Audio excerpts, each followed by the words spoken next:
Kenya has signed a memorandum of understanding with Egypt that will see both nations collaborate for various projects in the agriculture, tourism, manufacturing and technology industrialization. Principal Secretary Dr. Juma Mukhwana says the move will bolster economic ties and explore new trade horizons. Indicates that trade between Kenya and Egypt increased at an annualized rate of 4% over the last 26 years, from 6 billion shillings in 1995 to 95 billion shillings in 2022.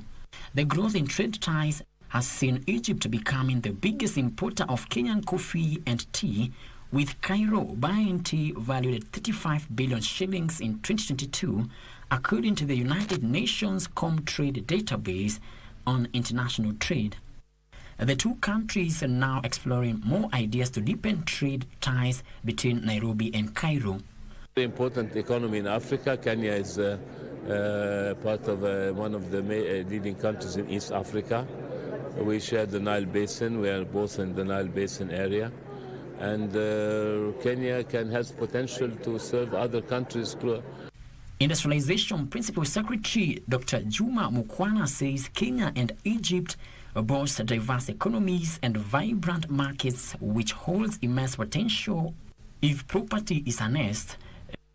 If we can do a lot, if we can grow this from 30,000, 40,000 billion shillings to 400 billion in the next 5 years between Kenya and Egypt, both sides benefiting, this will send a good signal that Africa is ready to do business with itself. Dr. Mukhwana says the collaboration between Kenya and Egypt encompasses various sectors aligned to the bottom-up economic transformation agenda. The partnership between Kenya and Egypt stands in as a beacon of inspiration for investors as the two nations seek deepening their bilateral ties. Reporting for Lunchtime News, my name is Frederick Mwoki.